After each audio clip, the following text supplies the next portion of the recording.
दोस्तों आपने हल्दी का नाम तो ज़रूर सुना होगा। वो पीला चमकीला पाउडर जो हमारे खाने में रंग और स्वाद दोनों लाता है। लेकिन क्या आप जानते हैं वही हल्दी जो हमारे शरीर की रक्षा करती है आज खुद एक ऐसे खतरे में फंस गई है जो आंखों को दिखता भी नहीं। लखनऊ विश्वविद्यालय के वैज्ञानिकों ने हाल ही में एक चौंकाने वाली खोज की है। उन्होंने पाया कि हल्दी के पौधों में दो नए तरह के कीटाणु यानी फफूंद फैल रहे हैं जो पौधों की जड़ों को सड़ा रहे हैं और पूरी फसल को नष्ट कर रहे हैं। अगर समय रहते इसे नहीं रोका गया तो भारत की हल्दी की खेती और किसानों की रोजी रोटी दोनों खतरे में पड़ जाएगी। अब जरा सोचिए, हल्दी सिर्फ मसाला नहीं है, ये भारत की पहचान है। हमारे देश की परंपरा, पूजा, दवाई, हर चीज़ में हल्दी जुड़ी हुई है।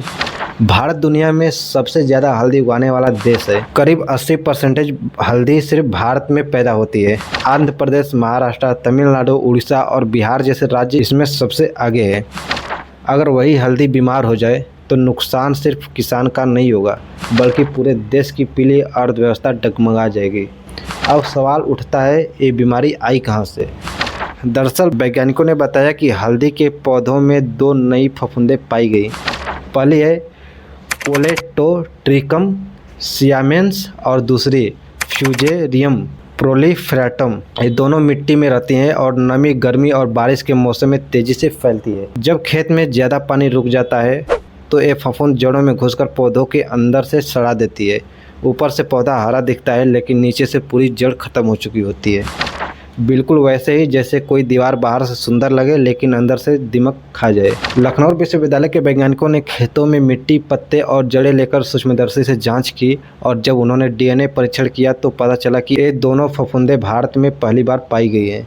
मतलब ये नया खतरा है जो पहले कभी नहीं देखा गया। किसान के लिए एक खबर किसी तूफान से कम नहीं। 1 एकड़ में किसान को औसतन 7 से 8 क्विंटल हल्दी मिलती है, लेकिन जब बीमारी फैलती है तो फसल आधी रह जाती है। मतलब मेहनत वही, खर्चा वही, लेकिन उत्पादन में आधा। नतीजा नुकसान हजारों का नहीं, लाखों का। अब सवाल है, इसका हल क्या है? वैज्ञानिकों ने कुछ उपाय सुझाए हैं। पहला, हल्दी की ऐसी नस्लें तैयार की जाए जो खुद बीमारियों से लड़ सके। दूसरा, हर साल एक ही खेत में हल्दी न लगाएं। एक बार हल्दी, अगली बार मूंग या गन्ना जैसी दूसरी फसल। इससे फफूंद का चक्र टूट जाता है। तीसरा, खेत में पानी न रुकने दें, जितनी नमी जरूरी है उतनी ही रखें। और चौथा, जैविक उपाय, ऐसे सूक्ष्म जीव जो इन फफूंदों को ख़त्म कर दे उनका उपयोग करना। दोस्तों हल्दी की मांग सिर्फ भारत में नहीं पूरी दुनिया में है। अमेरिका और यूरोप इसे सुपरफूड कहकर बेचते हैं।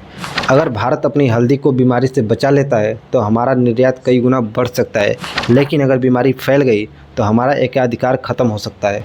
कई किसान अब वैज्ञानिकों से जुड़कर सीख रहे हैं कि बीमारी कैसे पहचानें और समय पर रोकथाम कैसे करें।